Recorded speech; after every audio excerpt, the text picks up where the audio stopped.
All right, if everyone could have a seat so we could get started.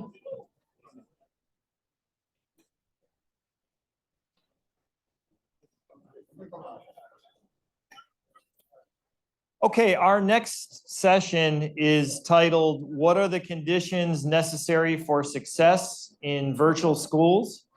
And on the panel is John Hagemeister. He's Executive Director of Bridges Virtual Academy. I believe it's the highest ranked virtual school in his state. I think it's in the top 10 among all schools in his state. He took that academy from just having 30 to 40 students to over 700 students statewide. Next on the panel is Ben Scafidi. He's professor of economics and director of the education economics. He'll be discussing his research on full-time virtual schools. And then finally, we have John Watson, who leads the Evergreen Education Group. Evergreen advises schools, state agencies, foundations, and companies on issues of full-time virtual education and digital learning. Actually, if we could go with John and then finish with Ben, because he's got the research, would that be okay? Okay, let's do that. All right, so John Hagemeister, why don't you get us started? Thank you. Yeah, thank you for having me, first of all. Been there before. It's up just north of 64, and I was told that I'm representing everybody north of 64, so hopefully I'll do that well. So first of all, I will say our school has been very successful, but as you heard today, there's a lot of different options out there, and I think that's what was unique about my role in kind of ushering the school forward, was that I have that perspective of not one size fits all. And so even in the virtual setting, we were probably the 7th or 8th virtual charter school in the state of Wisconsin. Our approach was a little bit unique, and so it drew a lot of attention, and it took a little time to sort out those wrinkles. But it's interesting how when there's a new model out there, that it immediately becomes homogenized, standardized, and everybody's supposed to do that. So when we didn't do that, that drew some attention. We had to make some adjustments from a lot of different directions to meet the needs of policymakers, the money sharers in the state. That was kind of the big issue at the beginning. And then suddenly, about 3 years into it, statewide school choice opened up, and we were not an issue anymore. So we were given a lot more flexibility to do some of the things that we do. So the history of our school began with a change in our superintendent, and she was looking for a way to reach out to different families in the community that were either open enrolling to other school districts or homeschooling. And I happened to be the token homeschool guy because we homeschooled our children, and that's a whole separate story if you ever want to hear that. And I was also an administrator at the middle school. So I did my time at middle school. Someone was talking about that. About 8 years. I'm still okay. Scars, but I'm all right. And we developed a program that we call Bridges to Learn. And that program was kind of a partnership with families that homeschooled. And because of the success of that program, we had some interest from outside our area in developing a charter school to kind of use the same model. In Wisconsin, you can select a school district to send your children to. And in the virtual setting, that means you can stay at home in Milwaukee and you can attend a school that's run out of Merrill, Wisconsin. So that was kind of a new landscape for the state. But because of the interest we had outside our local community, we immediately had interest when we created the charter school from families, 30, 40 miles away. And we set up a governing body. We drew up a contract with the district, and we created this charter school. And the model was kind of designed for about 60 to 100 kids. And that first year, and this would have been 2012, we had over 500 kids that applied for our school. No staff, just me. Lots of questions in my head about what it could look like.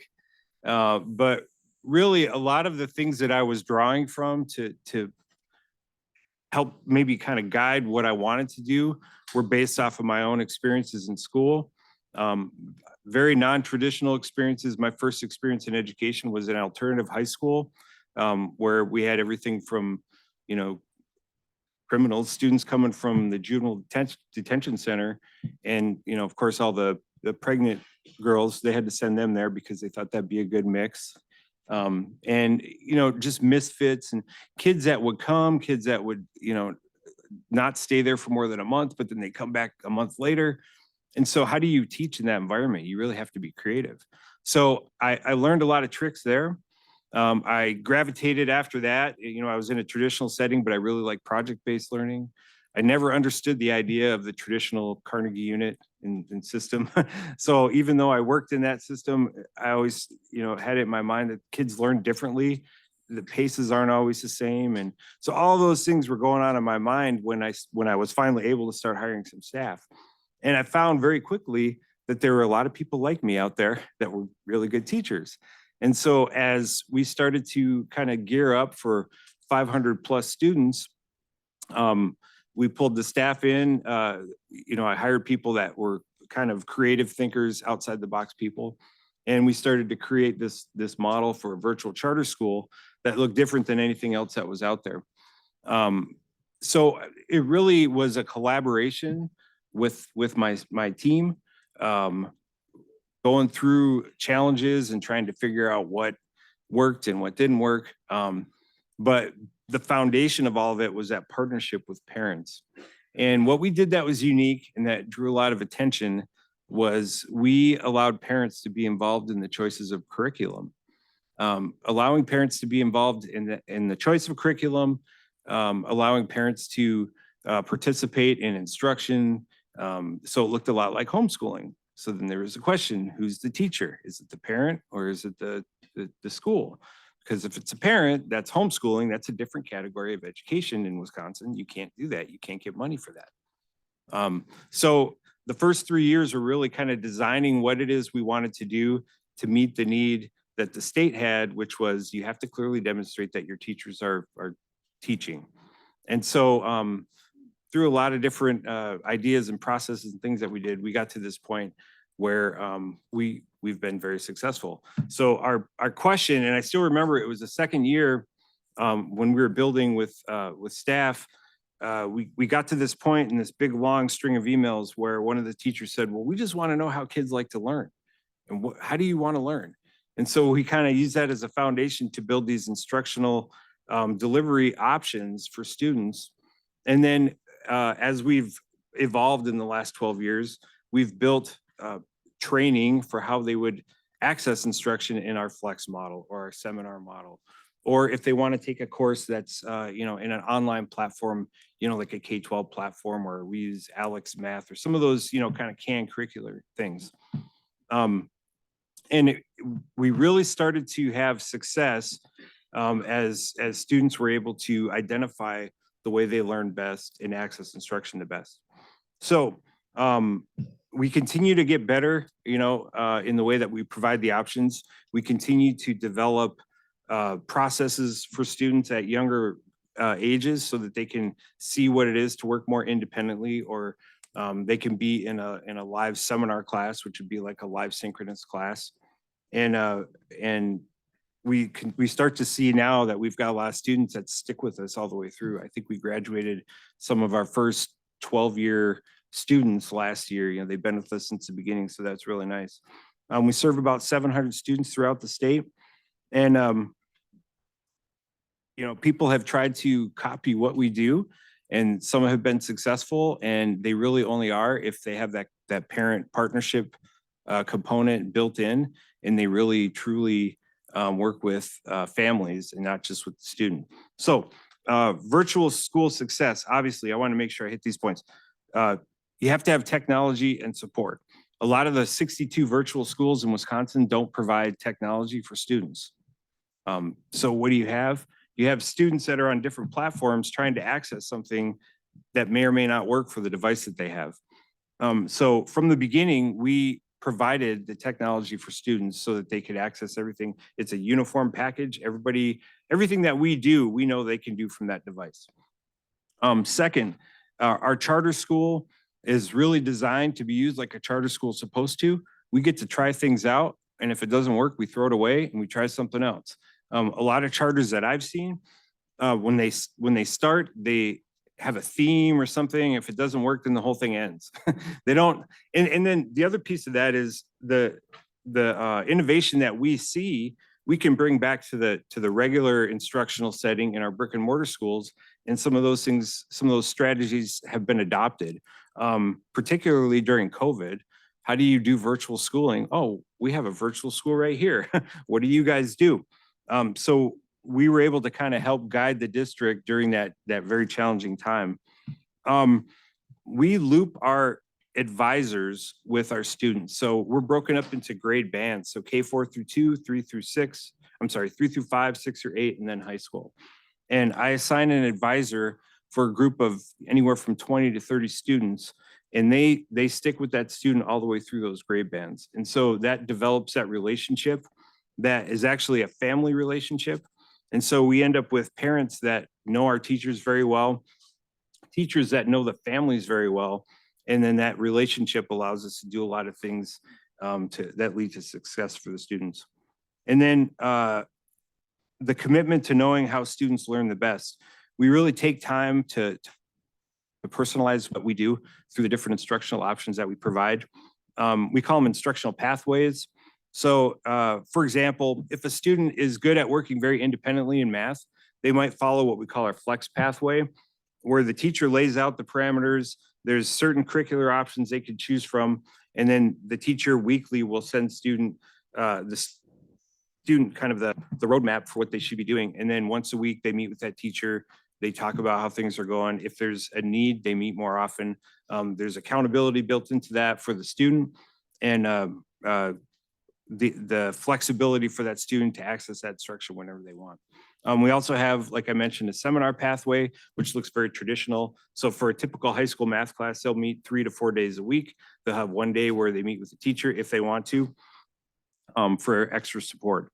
And then finally, and most importantly, would be the parent involvement. We started our school with parents. Our governing body is parents. Our parent advisory council, which is kind of like a PTO, it's all parents. We have staff that know our parents well, have known them for a long time. Parents bring us ideas for instruction, for curriculum, and we don't just say, sorry, we got it. We say, oh, okay, we'll take a look at that and see where it goes.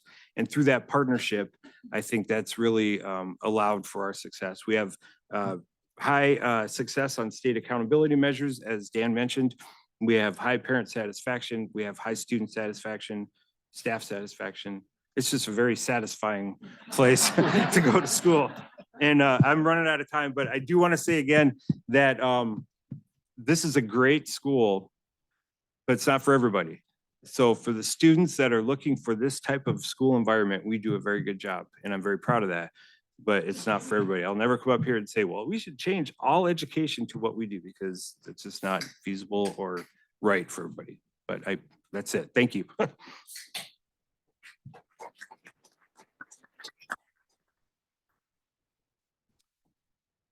I am going to take a cue from last night's political debate and not exactly answer the question that was put to me. But the reason I'm going to do that is because John just did such a good job of explaining a lot of the key elements of success in online schools, especially from that level of instruction and student support and those sorts of things.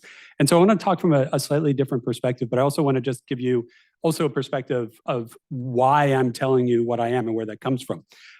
In addition to the brief bio that Daniel gave, my organization runs a national conference and an association, and we've been in this field for a couple of decades. So what I'm reflecting back to you is less my thinking and a lot more what I've been hearing from literally thousands of educators, state agencies, companies, nonprofit organizations, et cetera, over the last couple of decades. One of the key aspects that I think is so exciting about what we're talking about here is that so much of the energy in the room, the excitement in the room, reminds me of what the broader digital learning field was like about 20 years ago. And it's really exciting to feel like this is where a lot of the new energy is. And I was struck by somebody on one of the earlier panels saying that policy hasn't caught up with innovation yet. I think Julie Young is in the room, and many of you probably know Julie as the woman who started the Florida Virtual School. Julie can tell you that she was fighting to bring Florida policy in line with the need of online learning and online students in the mid-1990s. So these battles go back a long ways. And I think there's both a lot that I can reflect on in terms of that time. And again, there's so much of what you're doing that's critical to the field. So I want to talk about that. First of all, here's what I see as conditions of success for individual schools and on up, what you might think of as the value chain. First is instructional elements. Now, John talked about those. I'm not going to go deeply into those. You've got things like, you've got the teaching and the content and the technology. You've got all those pieces. And many of the previous panelists talked about these pieces as well. Any one of those could be an hour-long discussion in and of itself. So I'm not going to try to go a little bit deeper into those, other than to point out that these pedagogies have been developed over 2+ decades now, closing in on 3 decades now. There's really good examples for most of the instructional challenges that are out there. That's not to say they've been solved, but that it is to say that there's a lot of experience among teachers and school leaders and parents, et cetera. The second thing I want to mention, John touched on this also, and that is around leading with relationships and not leading with technology, which is completely clear from every other panelist who's come before me today. That is so clear when you're talking about a micro school situation. But some people are surprised when somebody who represents working with a lot of online schools leads with that. But I can tell you that is absolutely the case. Whether you're talking online school, online course, hybrid school, any of those, it's relationships first. Our educators use lines like content, kids before content, relationships before rigor, things like that. Not to say the rigor is important, not to say the content isn't important, but those come secondarily to the relationships. Tied to that is the idea that technology has literally never been a transformative factor in education, not once. And there's decades of examples of people saying, this is the next technology that's going to transform education. Hasn't happened yet, because what produces good outcomes are the people, the teachers, the parents, the adults. Next thing, condition for success. I believe a key condition for success is the financial and organizational stability and sustainability that has to exist in an individual school, program, and as a field. That was a topic that Ashley mentioned, and I was really glad to see the way she was talking about it, and others as well. I hear so much passion among the people who are up here, and I feel a little Grinch-like saying this. Passion's part of the equation. It's not enough. It's not enough. And so it's wonderful to see that we've got people here who are building on the passion that exists among these founders and thinking about, okay, how do we systemize all this? How do we make sure that these schools, these approaches are long-term sustainable from a governance and from a financial standpoint? Last thing I will say of my 4, going in perhaps order of increasingly controversial. I encourage everyone in this room to think about the lens of the culture wars that exist in this country and the fact that we need to make sure that microschooling, learning pods, and digital learning more broadly do not become a proxy in the culture wars. And thrilled at the people who have been up on this stage today, because it's a statement towards that. And I would just say, we and all of you cannot say that too often, cannot too often talk about the LGBTQ students who are being served by these schools. Cannot talk too often about the urban microschools. Others have talked about how many of these schools tend to be suburban. This field will go far longer, far farther if it's perceived as supporting students and families across the political spectrum. I'll just close with something that I said earlier.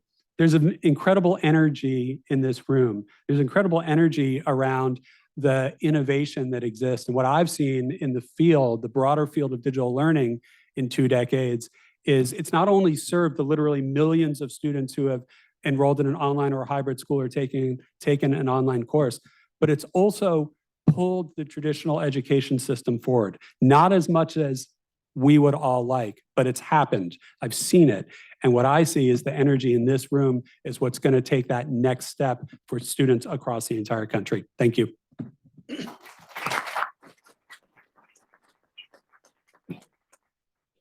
Hi, I'm Ben Scafidi from Kennesaw State University, and I sit 2 doors down from Eric Ware, who was on the last period. And I have slides. If this room was full of education researchers, and I said, raise your hand if you think virtual schools in the United States should all be closed down, roughly 100% would raise their hand. Roughly 100%. The reason is they estimate these empirical models looking at test score gains from year to year. And let's say the average test score gains in brick and mortar public schools are this big. What they find, now it sounds like John's school's an outlier, what they find is that average test score gains in virtual schools on a year-to-year basis are significantly less.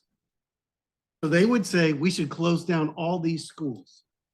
What I want to argue today is that these value-added models that claim to show that virtual schools are low performing, they're doing the best they can with the data they got, but they don't have all the needed data. And so I think these researchers are way off.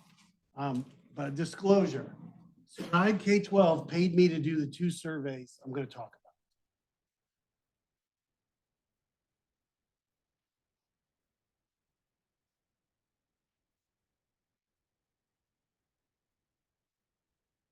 Ask yourself,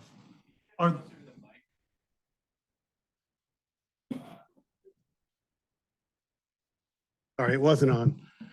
Are the parents of 400,000 virtual school students all wrong? Because if these value-added models are correct, they're sending their students to inferior schools.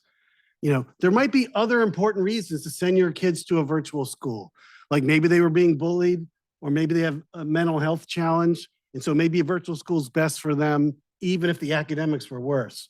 But let's focus on the academics for a second. The studies that find that virtual schools are low performing are very likely not accurate because they're not matching students properly between brick and mortar public schools and virtual schools. And there's 2 reasons why they're making this mistake. 1, virtual schools don't serve lunch. Second, because it probably is too expensive to routinely collect the survey data I'm about to show you, right? This is the Minnesota Virtual Academy, right? These are students who were enrolled 2 years in a row in the same virtual school. So this is the same students year to year. In 2021, 2022, 37.5% of them were supposedly eligible for a free reduced price lunch. But remember the Great Recession that hit only Minnesota in 2022? Remember it was on the news wall to wall that Minnesota was just falling off a cliff? Remember that? Oh, I don't either, because it didn't happen. Right? Actually, the economy was turning up, but you can see in 2022, 2023, 60% of these same students were now suddenly low income. What changed was the state of Minnesota Department of Education went to the other government records about who uses welfare. They looked at who uses TANF, who uses Medicaid, and who uses other, programs for low income people. And then they said, well, if you're on TANF, we're going to call you low income. And so suddenly the number of students that were low income jacked up from year to year. Almost no states do this, and they should. Because what happens is virtual schools are harassing their parents and saying, tell us your income. There's a group of people who don't want to tell their income when they don't need to tell their income to other people. They're called humans, right? And so why tell your income when you don't need to tell your income, right? If you're going to get a free lunch for your child, of course, tell your income. But if you're not getting anything for it, why would you share your income with anyone, right? So I did, my first survey was in March 2022, and I surveyed Stride K-12 virtual school families. And the blue lines are the Stride K-12 families, and this is what their income they said was in 2021. And the orange lines are, I use current population survey data. So this is public and private school and homeschool students. So you can see that the Stride K-12 virtual students are on average much lower income than American students of school age as a whole.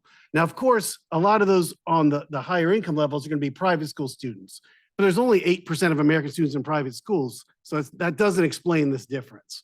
So Stride families in the survey were much lower income. But if you look at percent eligible for a free reduced price lunch, US public school students, this is the most recent year available, 52%, Stride K-12 students only 50%. So clearly this is way off. So what these researchers are doing is they're comparing test score growth for low income students in Stride K-12 virtual schools to richer students in virtual public schools. And on average, richer students have more test score growth on average year to year. So they're matching students wrong based on income. Second survey I did was December 2022, the first week of December, then the second week of January 2023. Ed Choice kindly let me put questions on their monthly tracking poll. And then I put the same questions on a 10% sample of a random sample of Stride K-12 families. So I got about 2,100 Ed Choice. So these were families, parents of school-age children. And then there was 895 parents of Stride virtual school families. And we asked them the same questions at the same time. So let me define movers and non-movers. The way I'm defining it is our movers are you were in a different school sector. So a mover to Stride K-12 was in a brick and mortar school at some point, and then they moved to the virtual school. Movers to a public school were in either a private school or a homeschool or a virtual school, and then moved to a brick and mortar public. The non-movers public have been in a public school their whole career. Their children were in their school the whole career. So we asked them, was your child, when they were in their former school for the movers, did they have excessive stress or anxiety? You can see it was 48% for Stride families said their child had excessive stress or anxiety. Almost 27% for movers to public, only about 20% for the non-movers. So it seems like parents are making pretty good school choice decisions. If their child has more problems, they're more likely to move. But what we're doing is we're comparing these Stride kids that have more stress and anxiety to public school students who have a lot less of it. And that's not in these researchers' models because that's expensive data to collect. They don't have this in their model. They're assuming there's no difference in these factors. Depression, 20% of movers to public schools and 20% of movers to Stride virtual schools, they said their kids had depression in their former schools, but it's only 11.5% for public non-movers. Again, not in these researchers' models. Did your child face cruelty in their former school? A lot more in the Stride K-12 schools versus public school students. Did you have concerns for your child's physical safety in their former schools? 25% of kids who moved to a virtual school said they were concerned about their child's physical safety in their former school, much lower in public schools. Virtual school students are also more likely to be switchers. 74% of virtual school students had been in a brick and mortar school before they went to a virtual school. Only 22% of public school students had been like in a homeschool or a private school and switched. So we're matching virtual school students who are much more likely to be switchers that have all of these more issues, all right? Jay Green and James Paul also did a study kind of at the same time as my first study. And when they asked similar questions about difficult circumstances your child may have faced, but they asked a smaller list than me. And what they found was that for each instance of having these disadvantaged circumstances that researchers usually don't have, that the value added gains in English language arts test scores were 0.05 standard deviations lower. So if you have multiple of these, it adds up. They detected no effect in math, but they were only looking at virtual school students. They would find bigger effects if they had a broader sample and went outside. But they also didn't have enough of these difficult circumstances. In my data, 98% of the virtual families said their child had at least one of the difficult circumstances I asked. And I asked a lot more than I had on that list. So combined with the likelihood that we're undercounting poor kids in virtual schools by a big amount, and that these virtual school students have a lot more difficult circumstances in their life relative to brick and mortar public school students, it is very likely that these estimates that virtual schools are low performing are way off, right? Hey, Ben.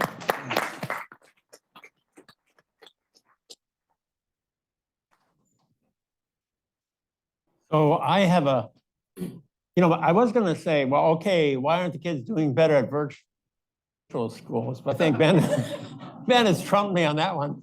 So I'm going to go on and ask the other question that's been bothering me for a long time. And that is, it seems to me that a lot of the economies of scale that people talk about in virtual education come from the fact that there's a lot of asynchronous education taking place in the virtual space. Now, maybe I'm wrong in that regard, but then I hear that relationships are really very important. That's what John said. So, now during COVID, I saw a lot of virtual education going on that didn't work, right? And you can say it was bad. And a lot of that was asynchronous. The child got put in front of a screen and there was something going up on the screen.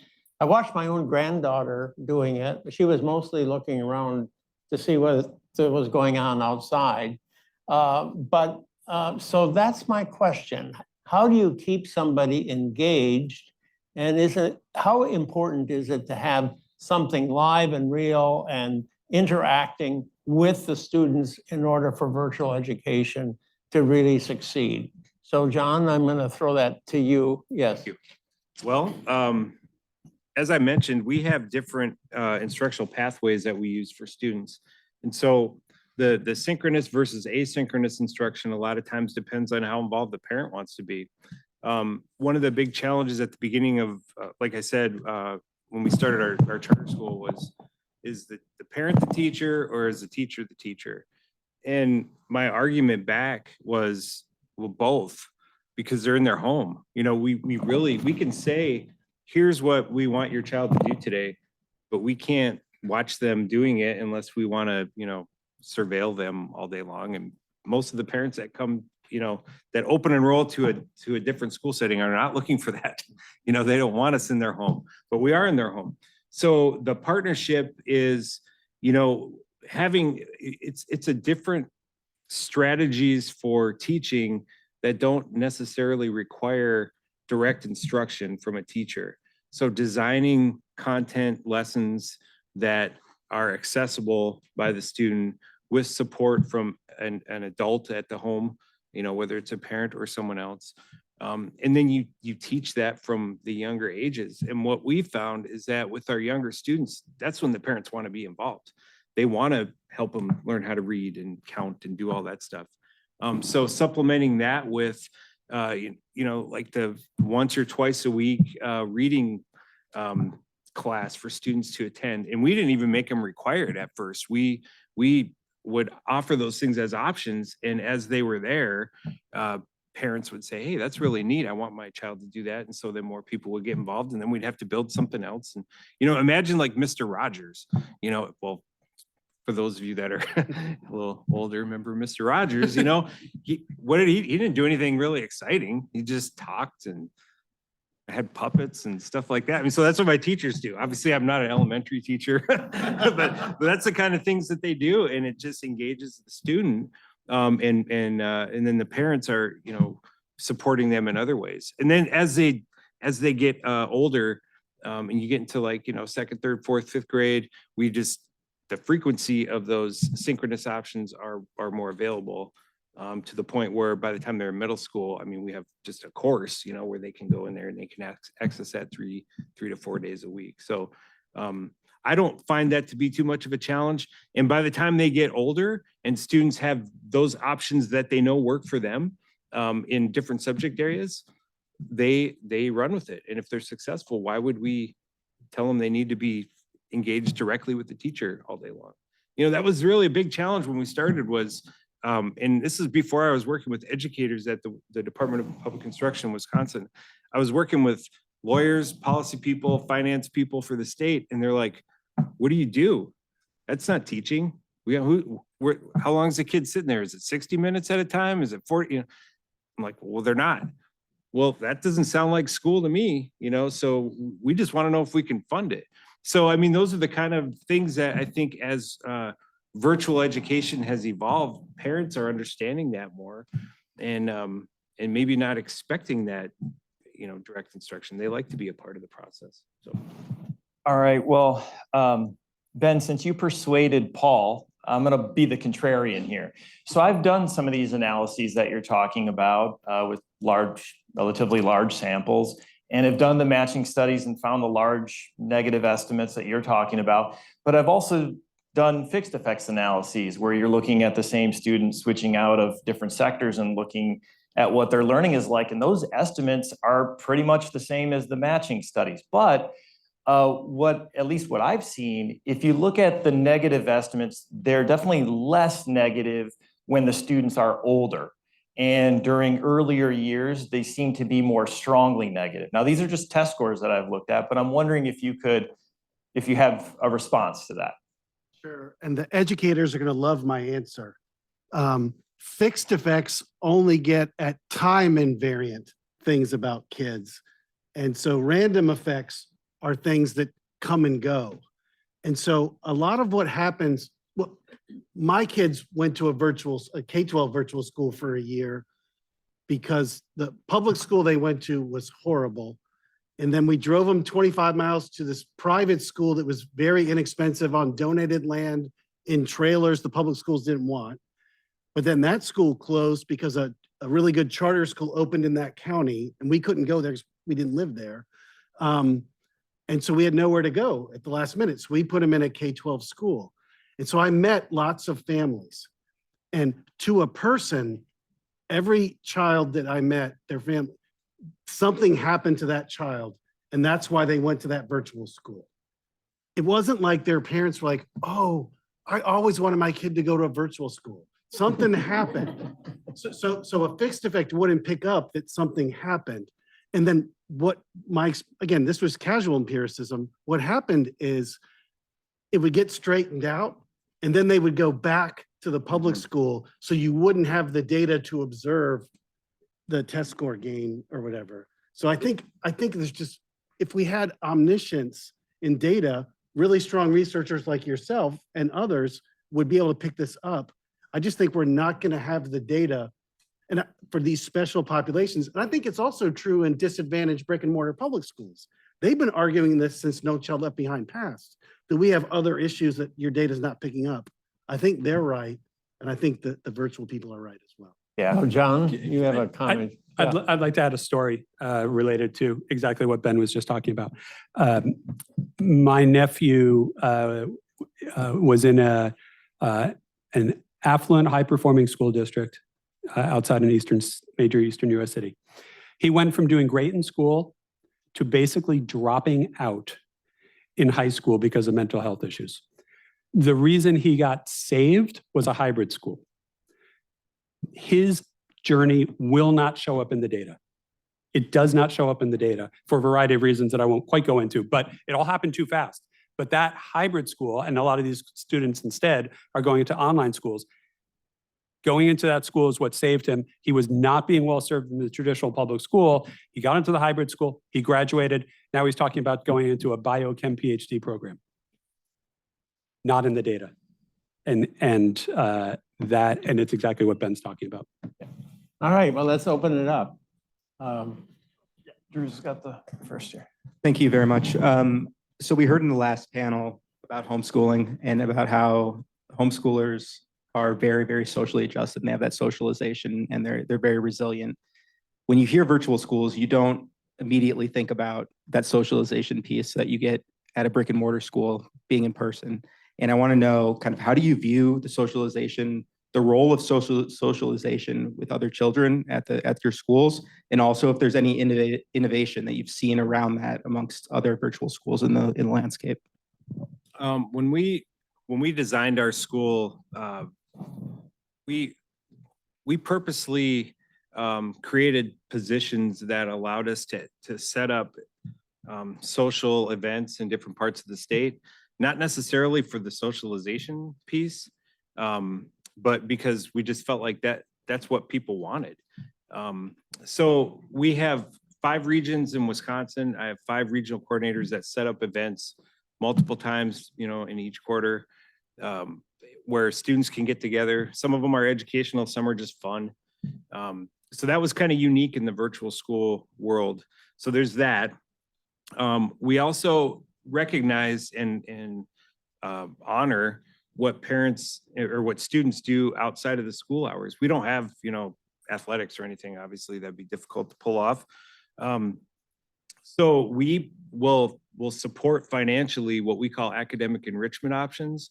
So let's say a student's, a dancer or they're into, music or something like that. We have a certain amount that we budget to support them doing that, which just encourages those things in those areas. Probably about 40% of our families came from a homeschooling background, so they're already connected with different co-ops. And in a lot of cases, we can support them, financially with that, because there's usually a burden of costs with that. But really, you wouldn't be surprised. Students become social in whatever setting they have the opportunity to be social in. So when we were talking about the synchronous instruction, a lot of times at those younger 2nd, 3rd grade, 4th grade, it's more like, hey, we're just going to turn on the cameras and you guys can just visit for a while. And they kind of get that out of their system. I mean, they look forward to it. And that's sort of developed our high school into clubs and, all of the things that you see in a typical brick and mortar, because as those students get to know each other, especially the ones that stick around, they want more time to be with each other. And it culminates, when they graduate, they get together, and some of those kids, it's the first time they've seen each other in person or seen their teachers in person, but it's almost like they've known each other forever. So it's different. It's not socialization like we think of it, and socialize by your friends kind of thing. Because they also have outside opportunities to work and do things like that because of the flexibility. So I don't know, we feel like our students are very well rounded when they get out of our My school. kids had the exact same experience that year we were in the K-12 school. Mhm. They put us together and that's how we met the other families. Here in the middle.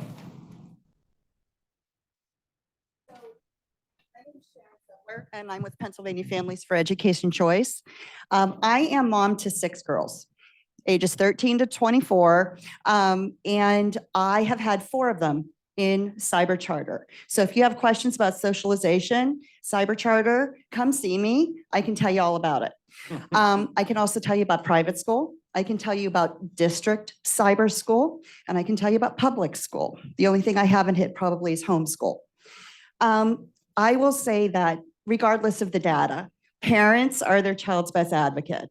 So no amount of quantitative information is going to tell me what the best path is for my child. So that's the first thing.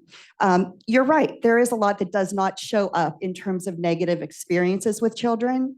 My child was saved by Education Choice. I have an article on it. It's on the internet. And very similar situation to yours. So I appreciate that, and I appreciate the permission with which I was able to provide my child with that opportunity. But it shouldn't be permission that we need.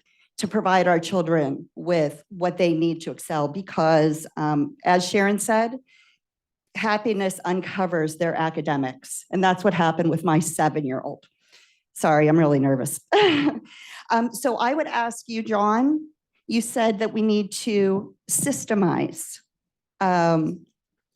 education. We need to systemize these options. What is the best way to do that? How do we systemize? How do we organize? Could I have the rest of today and tomorrow too? You've got about 2 minutes. Well said. The number one thing that I'm seeing here is the value of the efforts of Ashley's organization, which I've now forgotten, National Micro School Center, the Velo folks. To me, to be frank, the concern I have about the individual micro schools is what I mentioned. There's tremendous passion, but a long-term sustainable approach takes more than passion, and it does take financial stability and sustainability in particular. And by the way, one of the things you may not realize about Pennsylvania is one of the very few states that funds online students at relatively high rates. A lot of states fund much lower. So as we think about this whole group, one of the things that I would be advocating for as you're thinking about ESAs and other public funding models is don't go in with accepting the idea of, oh yeah, it's going to be less. Now let's negotiate how much less. I believe that the starting point should be there's a public funding level. That's how the state has valued students and education, and that's the level that every student should be funded at. So Ben, you have a comment? I'm going to agree and disagree with the gentlelady from Pennsylvania. The disagreement is there is data we can show, which is ask parents what they think about their kid's current school, and then ask them what they think about their kid's previous school. And when we've done that with the Stride virtual schools, almost all the parents are so thankful that they got the K-12 virtual school for their child. And almost all of them thought their prior school was horrible in some way. But where I agree with you is researchers tend to poo-poo that data. It's like, oh, parents, that's just their satisfaction. I think researchers should respect those choices because, like you said, there's things researchers don't observe. They're too expensive to collect on a systematic basis. And so I think that data should not be discounted. Brian Hazeltine, I'm with Christian School Management. I spent most of my career in private schools. I want to second the point about financial stability. It's the number one reason that Christian schools close. It's not because the teachers are bad or anything like that. It's because of not managing the finances, not having good policies in place and following them rigorously. My question, though, goes back to the data. It seems to me, in my experience, that a lot of low-performing students, if put in the right environment, actually thrive and make exceedingly high gains compared to where they were before. So with computer adaptive testing and the ability to test kids, say, in October and retest in May, so now you're working with the same cohort, should we not be seeing pretty dramatic gains for those students who move into a more supportive, healthy environment over the course of the year? So they may end up at 40th percentile at the end, but if they were at the 10th percentile, the teachers deserve a medal, right? They've gained more than a full year's growth. So I don't know if there's any research on that. What the researchers typically have is the end of the year test score and then the end of the year test score. You make a good point about get the interim test scores. That would be good data. But again, that's typically not available to researchers. It could be. For millions of students. Yeah, absolutely. Absolutely. Okay. But another thing is you might have been in the 60th percentile the prior year. Then you start the next year and you get beat up. And so now you're distressed and you're not doing well. And then you move to the virtual school and maybe you get in the 40th percentile. So it looks like you went down, but maybe you would have been a lot worse if you had to stay with that bully. So, so it's very difficult to get the right apples to apples comparison, but your point's correct. Yeah, right here in the middle. Thank you. I'm Michelle Vard. I work with homeschooling families. I have to ask why we're focusing on tests. I know that's easy for data, right? But when we're looking at the kind of research, I'm more interested in, will this child be happy? Will they succeed long-term? Will they be successful in college? It was a question. Because it's easy for data.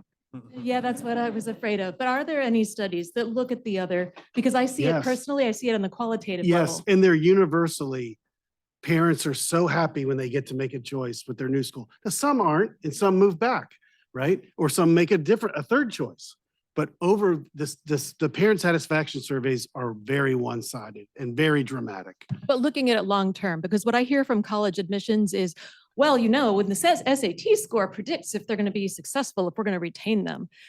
But then you talk to you personally, no, not really. Not all of them will say that, right? So I guess virtual schools haven't existed long enough to have true long-term. But are there ways that you're looking at we can consider? Yeah, some that kind people of look option? at, college enrollment, college success, and then even early labor market success when they're in their 20s and whatever. And those studies for other forms of school choice, like charter schools, things and vouchers and stuff, tend to be pretty positive. We've got one way in the back corner there. This is probably going to be super quick. Again, I'm Jamie from West Virginia. Do you have any research on students who still don't have access to virtual learning because of not having dependable broadband? We have close to 40% of our population in West Virginia that do not have dependable internet. Do you have any research on the numbers of students that don't have access to this model? I don't have any at my fingertips. Do you? Similar, not at my fingertips. I will say, as much as broadband is an issue, and when we're talking virtual schools in particular, I believe there's more students who are restricted by bad policies than there are by lack of broadband. And so that's not to say broadband isn't a really important issue, but there's a lot of other policy issues as well. If you know, Information Superhighway used to publish a bunch on that. I think they're not anymore, but that would be the most recent information that I know. Yeah. Yeah, right in the middle. Homer Allen from the Boston area. The blended thing you haven't mentioned that I've heard quite a lot about, where they get materials for middle school, high school that are videos. They watch the high-end videos. One was alluded to last year here at this very conference. Then you have a local coach where they come together once or twice a week to discuss what they saw in the videos. Is that model predominant or growing, or is that just 3 or 4 organizations doing that? I'm not familiar with the exact model that you're talking about, but talking more broadly, so the research that Ben has done is, as I understand it, focused on the full-time online schools. Full-time online schools are serving somewhere on the order of 1% of all students across the country.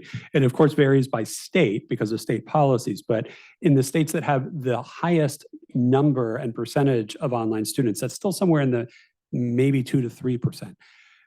What we're seeing as the much more popular approach, much more common approach, is some sort of common approach. Because again, Ben's schools we're talking about schools that are 100% remote or very, very close to it, leaving aside maybe some social clubs and things like that. The hybrid schools that combine some element of a formal face-to-face instruction and socialization are much, much more common. And I would put what you mentioned into that broader category. I think we should try more of that.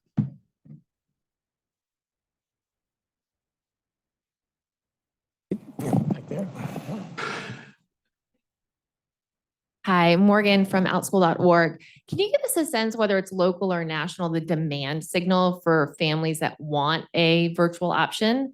Question number 1. And if you are sort of open to more demand after listening to our homeschool and micro school friends here, is there an opportunity to take like the full-time virtual school model and modularize it and let kids from homeschool and or micro schools take advantage of the infrastructure and really good instruction that you have at some of these full-time virtual schools? It's already happening.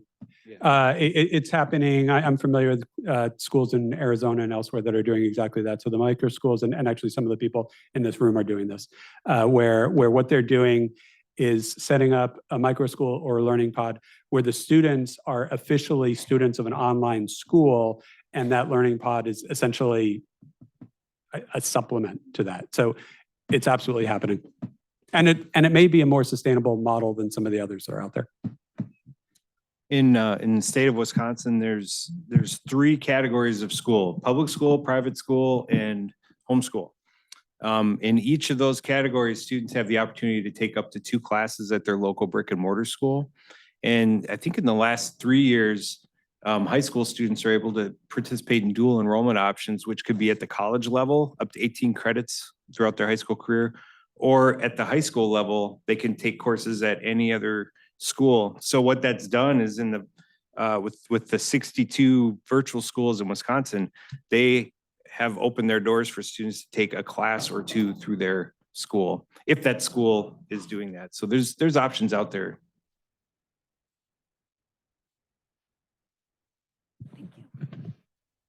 Hi, thank you for being here. I'm a former high school chemistry teacher who taught through the pandemic, and I really struggled to keep my kids engaged in line. And that's obviously very different from what you're doing, but you mentioned that the model isn't effective for everyone. And I was wondering if you could talk more about the characteristics that you see in students where it is really successful. Sure. Number one, they need to have an adult at home. I don't care if they're a high school student or a kindergartner.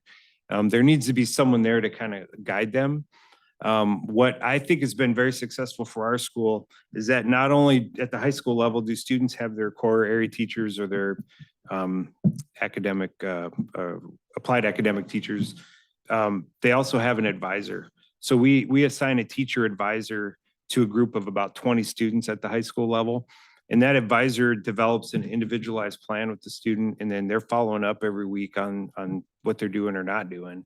And then probably the biggest success for our school for teachers is because of the flexibility in the schedule, there's a ton of collaboration.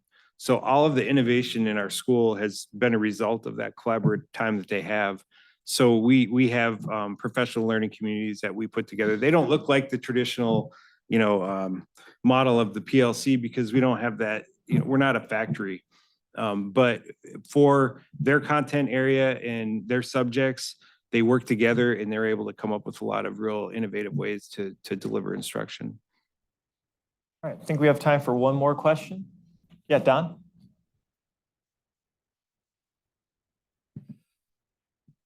Thank you. I'm Don Parker from Tulsa, Oklahoma. I'll first of all jump on Daniel with you. I ran an inner city charter school network for a while. I rued the day that somebody decided that standardized testing was the best way to judge the quality of education. But my question to you is, I don't know whether there's more malfeasance in virtual charter school environments than there is in traditional schools. It seems to be able to scale greater. We've had a tremendous incident in Oklahoma. We've got some virtual school proprietors headed for prison. So my question is, and it hurts everyone when something like that hits the press. How do we police the system a bit to prevent it from being a magnet for people who see it as an opportunity to cash in because of the potential scale? Well, I'm a public charter school, so my checks and balances come from, number one, our governance board, and then the authorizer, which is our school district, so the Board of Education for our community, and then the Department of Public Instruction. And I can tell you firsthand, when we started, because we're a public school, those questions were very targeted, and they were definitely not related to the educational option we're providing. They're related to money. How is the money being transferred, and why should we be able to do it if we don't see it in the statute, what you're doing? So building that relationship at the department level and getting out of the door of the lawyers and into the rooms with the educators to talk about what we were actually trying to do, and being able to build something allowed the state to develop a list of guidelines for new charter schools to follow. So we were kind of at the front end of that. And then the department is in Wisconsin anyway, is really on top of, whether or not schools are doing that. And I've seen schools that we've worked with we've worked with districts to develop charter schools like ours that have been all about the revenue. And as a result, they failed.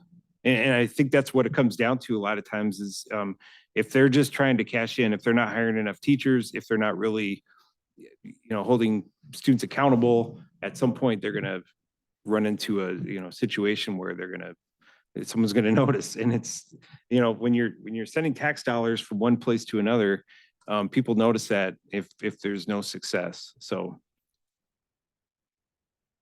Your question keeps me up at night, to be honest. The big players, the Strides and the Connections / Pearsons will sometimes have a bullseye on their back. They're not a problem. They're clearly not a problem. There are bad actors who are a problem. And I don't know. And it's a major issue. And I also think, I was thinking about this relative to the session at 9 a.m. tomorrow, because the same sorts of issues are going to crop up with ESAs. I think it's a more important issue than ever. And I'd like to think about how our longer standing digital learning community thinks about these issues with this community here as well, because we've got to do a better job of it. All right, so we don't like to end on such a negative note. So that means you all have to come back tomorrow, because we're going to get the AI by the end, and that'll be a chance for you all to celebrate. I hope. But tonight we're certainly going to celebrate. So I'm going to turn things over to Antonio, who will be able to give you instructions as to how we're going to move from here to our venue for the evening. So take it away. Thank you, everybody, for joining us.